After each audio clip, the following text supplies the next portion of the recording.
I'm telling you, there's a step before that. You will never learn how to trade unless you master yourself. How do you give yourself a chance? You have to give yourself a chance. You have to be willing to put yourself through a process of removing negativity, filtering negativity, and rewarding yourself. And with finding everything that you've ever done in your development, finding that silver lining in it, because you have to cheerlead yourself. This is hard. It's very difficult. And the folks that master themselves keep these negative distractions from creeping in and derailing their progress. All it takes is one bad day. One bad day where you let your guard down. You're wrestling with something with your relationship. You're wrestling with something about your job, your finances. And then you go into trading thinking it's Rocky theme playing. There's a montage going on right now.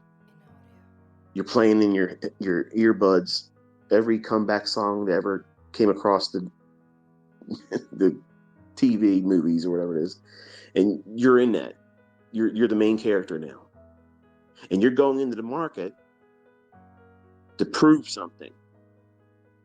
It's a vendetta. You're going to go out there and you're going to exact revenge on Carl. Carl's not on the other side of your trade.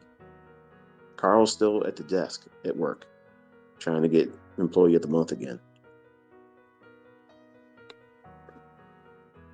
But you're in there trying to do something, fantasizing, ill prepared, going in with the wrong mindset, expecting an experience to replace something that's going on in your personal life. Drama, heartache, loneliness, brokenness. And I'm promising you this. I'm promising you,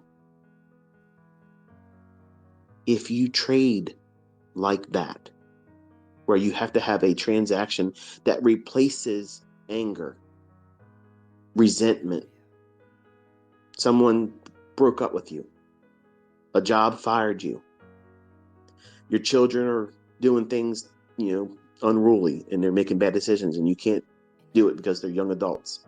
I've been there.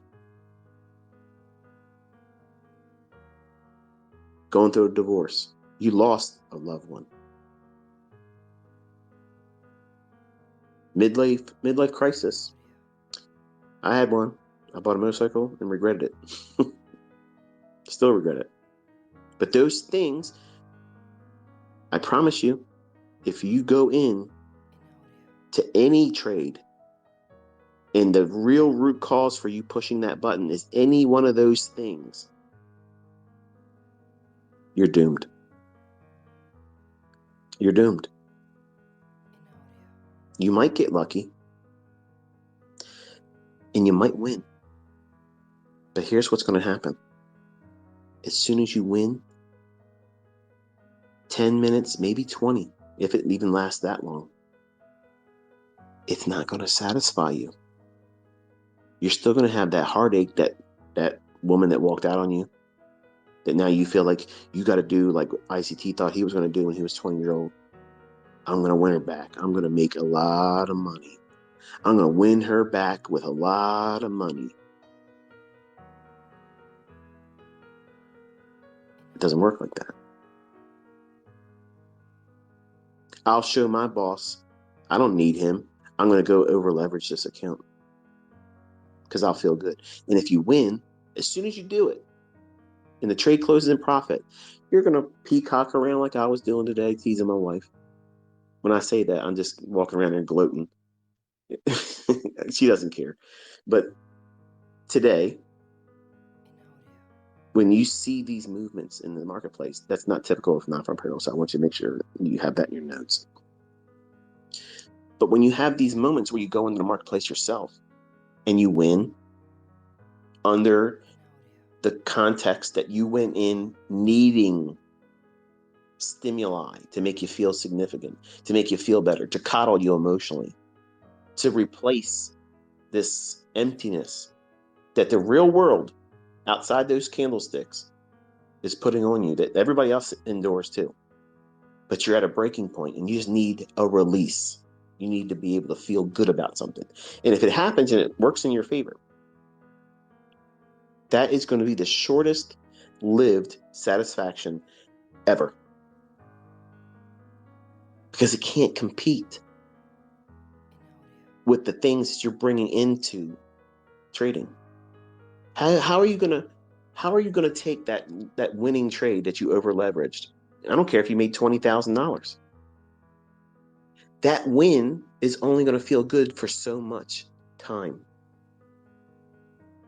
And when it really hits you that you lost your wife, you lost your husband, and you're lonely, you lost a child, maybe it passed away, maybe you had a miscarriage.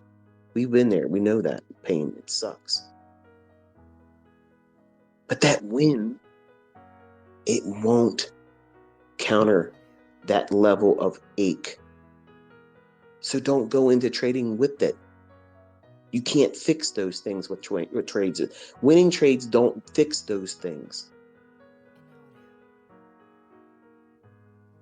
A process, a model, sound risk management, impeccable money management.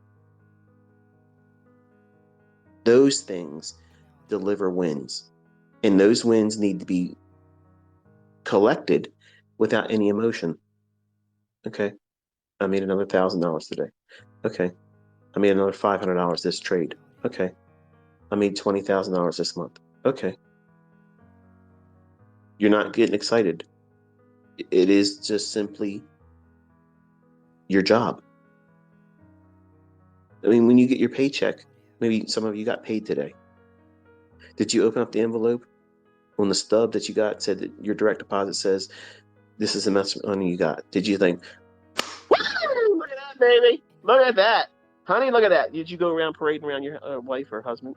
How about you high five your kids? Look at this, I got another one of those things I got last week. Look at this, look at that right there. See what they gave me? I went there for 40 hours. They gave me that like it's something different. You're not parading around with that. That's not an accomplishment. It's just what you expect to do when you go to work. It's a participation award, right? Well, every one of your trades, your win needs to be simply that. It's a participation award. It was expected. This is what you expect to happen. You're not surprised. It's just the way it is. Okay? You don't want to emotionally charge it. It's not a big deal. It's nothing to be afraid of. It's nothing to really celebrate. You celebrate at the end of the year. You celebrate at the end of the year. This is how much I get to have to pay taxes on. Woo! I love it. That's it. That's the way it works. You do not champion a winning trade, and you don't regret and just go into depression over a losing trade. You're indifferent.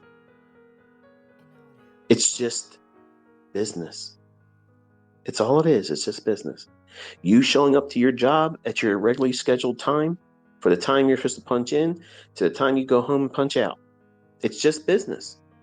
That's the relationship you have. The boss says you show up at this time, be here at this time, and go home at this time. And if you do that, you get a monetary reward at the end of the week. Okay. Same process with trading. The process is I have to do this. I have to show up in front of my charts. I got to do the process of looking through these charts, looking for the thing I'm supposed to be doing as the trader. Then when the time has come, I'm expected to do something with that opportunity. And I have to do what? Manage risk. You're doing it at your job. You're managing your personal risk when you drive there, because you don't know if you're going to get there safely or not, but you're doing everything you can, hopefully, not looking at your phone, texting and whatnot. But once you're at your job, then you're managing the risk of what? Your employer. You don't want to waste supplies. You don't want to waste time watching ICT videos on the clock. Liar. Everything you're doing is managing risk. Are you a good risk manager? Do you speed to work? Are you driving without your seatbelt on? Are you texting, speeding without your seatbelt on? That's not a good manager of risk. You're going to blow your account. These are all things that you need to be aware of, because that's exactly what you're bringing to trading. That's exactly what next year, when everybody's having a hard time, and that culling of the ill-informed street money traders, they're going to be cast out like lepers. This market is going to be harsh to them, but it's not going to be harsh to you, because you're learning, you're being forged in the fires of difficult trading environments right now. These are hard markets, and you're being forged in these fires. You're being prepared. Your steel is being forged in this. You're being battle ready. You're being battle prepared. You're getting all of your armor right now, and you're learning how to use your weapons in a safe environment where nothing can happen to you right now. Nothing can hurt you. It's all upside. It's all advantageous. It's not any weaknesses. This is proper training. This is the right way to do it. And when it comes time for you to be involved in actual trading, whether it be through a funded account or live trading, you will be at the highest point of readiness any trader would be reasonably expected to have. Because it all changes when there's real money involved. That's the part that I can't take you to that. Everybody's going to experience that on a different level. It might be extremely stressful for you. Others will be like, this is way easier than I thought it was. This is fun. But some of you will be thinking, I'm terrified. I can't afford to lose. And you'll have a new learning to go through. But you'll at least be trained properly before you get to that point, which is important. Books and courses don't take you there because it takes time, and they don't want to lose the subscription fees, the membership fees.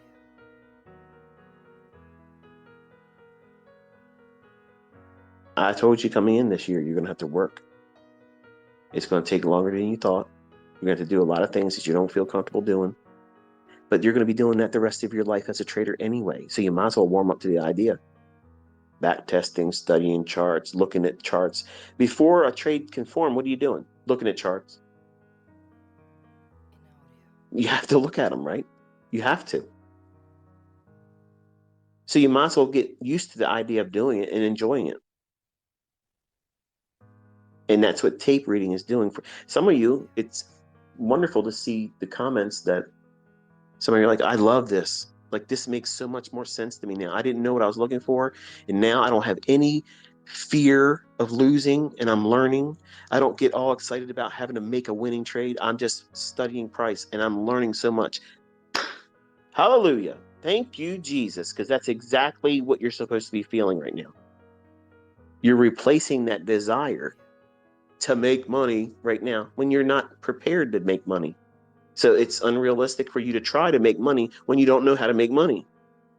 I'm sparing you all that frustration and allowing your mind and understanding to develop properly with the proper amount of time.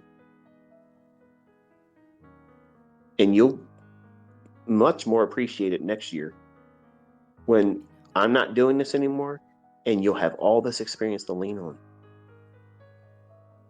And everybody that's never went through this type of conditioning, trading in the environments that we're going to go to in 2024, yeah, it's going to be a nightmare for them. But you're going to already be prepared. You're desensitized by then. You know that there's opportunities every day, every week.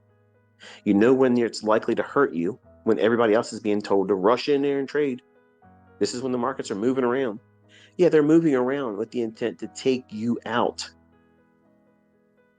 So why would you want to go in there? There's other days where you can trade with probabilities more in line with you as a trader succeeding in it. Not, well, it's casino time. I got time to do it. Let's go push the button. And I'm so pleased to see this paradigm shift that's happened just in the first month. I was concerned that I wouldn't see enough of it. I mean, obviously it's not all of you saying it, but as we get further into it, this year, you'll see that there's a lot of progress that you don't understand that you have gained. And this week, I provided you a homework assignment. I purposely told you to draw your account down and then come back up before the close of this week. In a week that is already hard. Now, admittedly, we had some really good price runs on Thursday and Friday, which were too good for me to pass up. That's why I showed you examples with it. And I hope I'm not encouraging you to want to trade those days, because it's like that this week. It's not like that every time there's non-farm payroll. Sometimes it's just ugly. It just goes nowhere, chops around, and doesn't do anything. So if you have that in your mind, as that's the usual menu on non-farm payroll, then you won't be so enticed to trade in it and hurt yourself, because you can do damage. And then think about it, it's at the beginning of the month. So now what are you going to do? You're going to start the month in drawdown. Now you got to spend the first week and a half getting out of drawdown. And then you're going to be worried about going back into drawdown in the third week of trading, which is going to be bringing you what? Mental baggage. What if thinking that could have always been avoided by simply not trading on non-farm payroll week on Thursday and Friday. It's simple. It's simple. But you want to do something that everybody else is saying that they should be doing. Getting in on the days that moves around. Well, there's a lot of movement on FOMC. Are you able to get in there before the rate announcement come out? How about the CPI number? There's a lot of movement there too. It's funny that the ideas don't apply to them, but it's the same thing with non-farm payroll. It's not worth it. It's not for professionals. NFP, not for professionals. But you witnessed this week a level of precision, continuity, consistency, visibility, all during a time when the market is predominantly unfavorable on Thursdays and Fridays of non-farm payroll week. And that should be an encouragement to you.